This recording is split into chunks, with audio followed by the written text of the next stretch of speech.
I think now more than ever, especially with everything that's been going on, it's fundamental to ensure Aboriginal and Torres Strait Islander people have culturally led and inclusive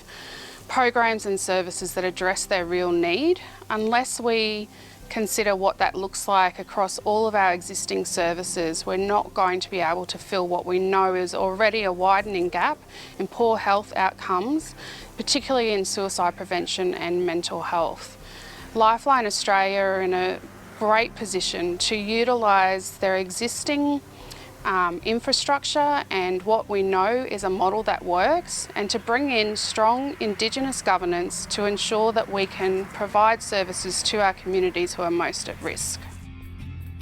We have been working off mainstream services, adjusting models that aren't really designed with the needs of our communities in mind. We have specific needs around culture, around understanding our connections to country, to land, to community, our spiritual well-being. It's all encompassed, and in order for us to have programs and services that really meet our needs, we need to be involved in the co-design and development of those so that we're actually hitting the mark.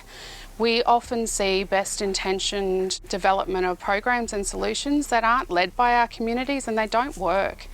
If we want to see true success, including our lived experience and our cultural knowledge and expertise and ways of knowing and doing is really important to that.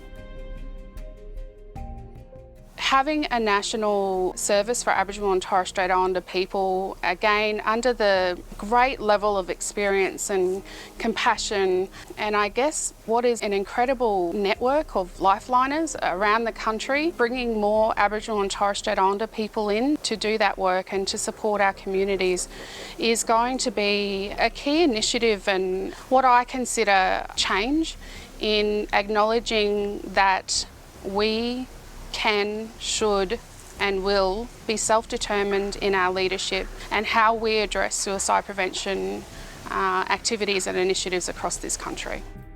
We need to move away from mainstream services and most organisations believing you must have this qualification or piece of paper that says that you know exactly what you're doing, so we can ensure that we eliminate risk and that there's no concerns or issues in you working for us. There's nothing stopping us when we look at including recommendations under the 5th National Mental Health Plan, under the leadership of the Guy Dewey Declaration, the Centre for Best Practice in Aboriginal and Torres Strait Islander Suicide Prevention. You know, we've got the frameworks and the models to show that culture plays a key role. That is not always something that people go to university to study, and that is something that you can't pay for being an Aboriginal and Torres Strait Islander person. So let's acknowledge that, let's build our capacity, let's work with people and provide them opportunities to increase their skills and their knowledge and understanding, but we need to provide better support to them. As the head of the Aboriginal and Torres Strait Islander Lived Experience Centre, we've been working really hard for some time to elevate and empower Aboriginal and Torres Strait Islander lived experience voices in co-design, service delivery, policy reform, evaluation and all aspects of suicide prevention and mental illness.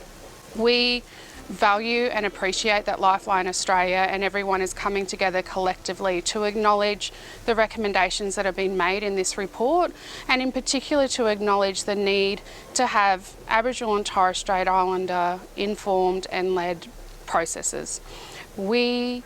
can't make all of the changes that need to be made on our own. We need to work collaboratively together. We need champions who aren't Aboriginal and Torres Strait Islander to work with us and to help ensure that we are at the table and that we have an opportunity to be heard, and most importantly that we are valued just as much as anyone else.